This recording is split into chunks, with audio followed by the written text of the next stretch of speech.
If you even have a passing interest in history, you may have seen some of this absolute drivel pop up in your timeline.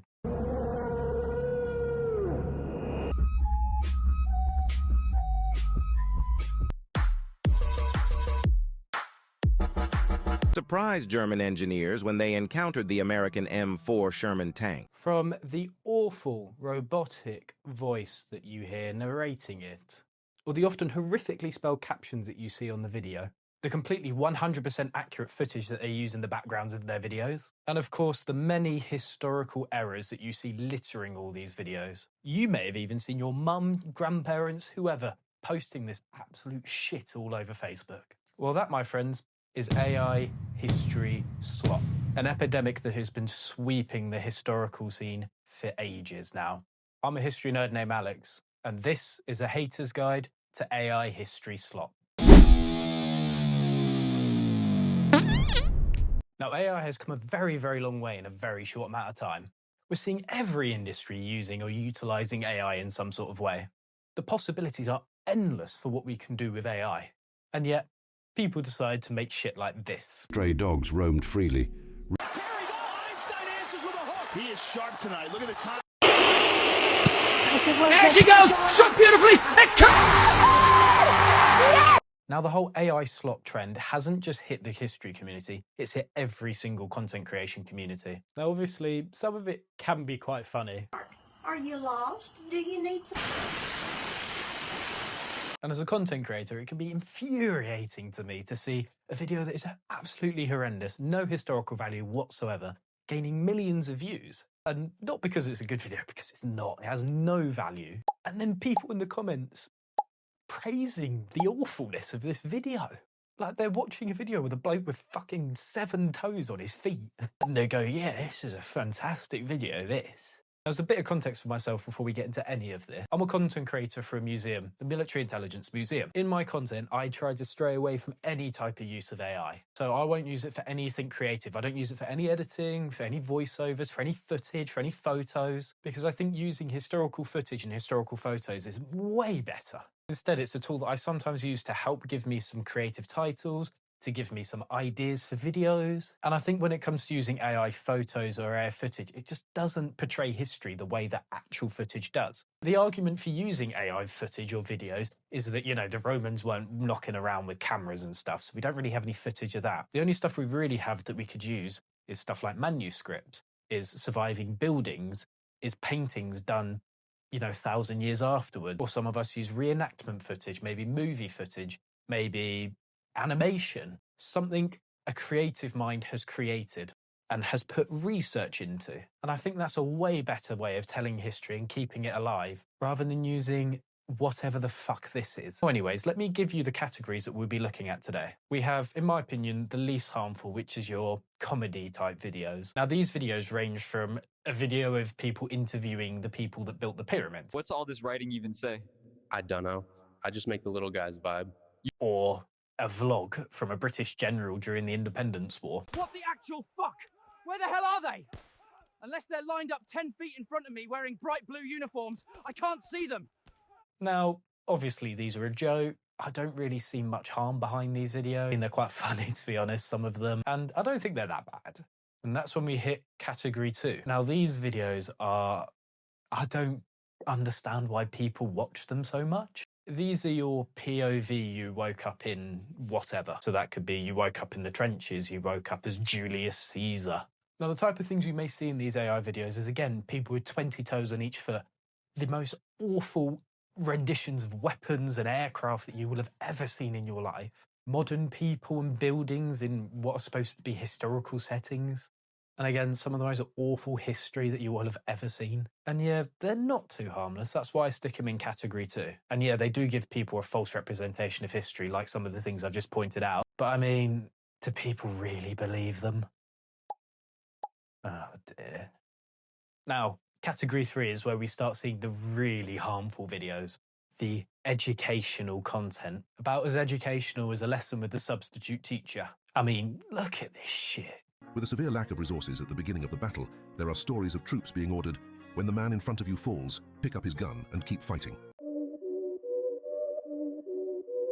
Now, these videos market themselves as being educational, telling you about history. You know, I'm your AI historian.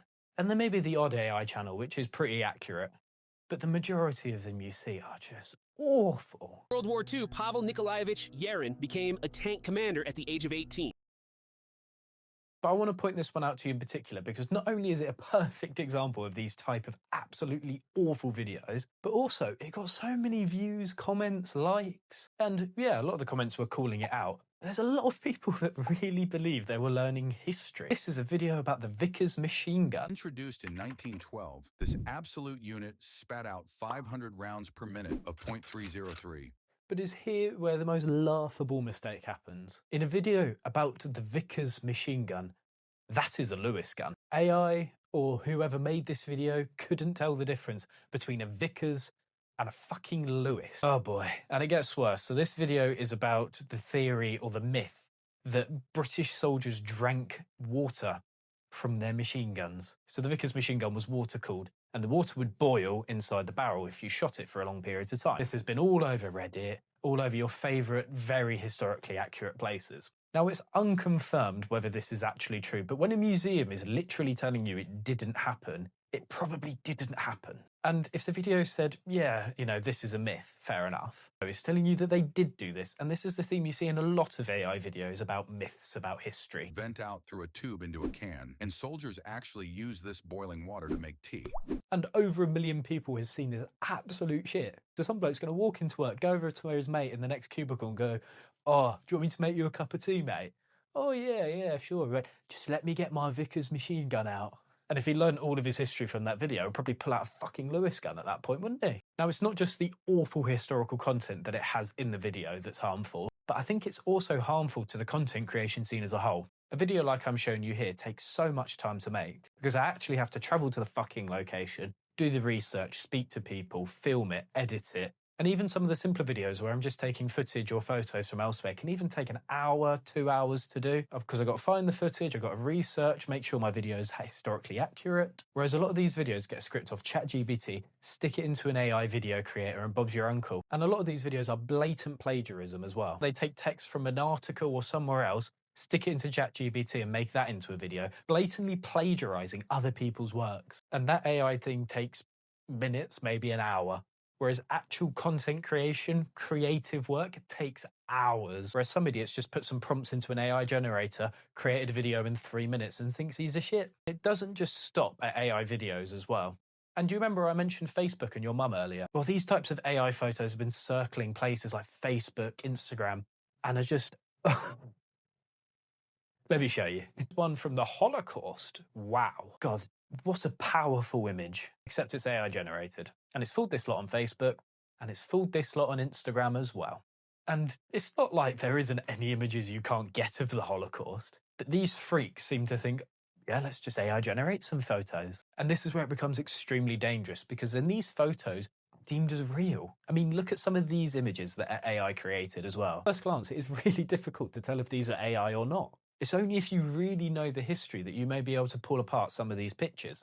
And when these things are directed at a casual audience and casual audiences are eating this shit up, then that's where it becomes dangerous, because then history is just being completely rewritten. I mean, here's another egregious example. Look at this photo.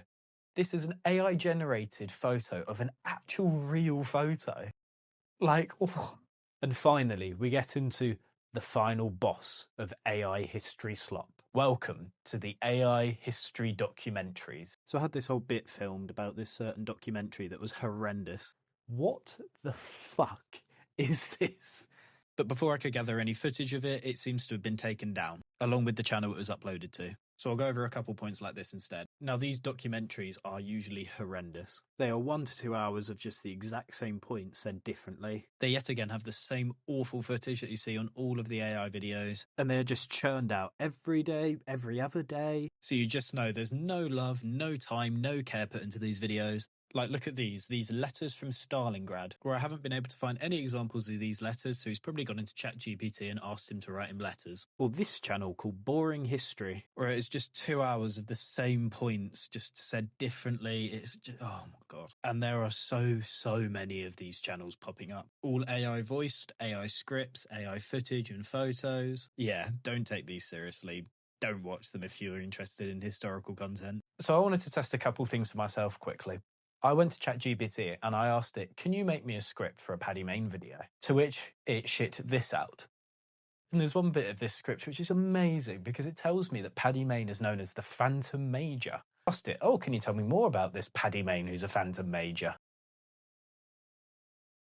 The Phantom Major is the nickname for David Sterling, and the book, The Phantom Major, is an autobiography on David Sterling. To be honest, there's no wonder why this video is so terrible, and most AI slop is. So as a lesson learned for everyone today, please be cautious with the type of historical content that you consume online, especially if it's AI-generated content. And instead of watching that utter shit, go and watch people. Go and watch creative people actually tell you about history. Go and support real human beings who actually put themselves out for their content. Which is a great segue to tell you guys to like the video if you enjoyed it, to share it with your friends, to subscribe and hit that bell notification, and more importantly, comment and tell me what Haters Guide you'd like to see next. Because sometimes history doesn't need a rewrite, it just needs to be told properly.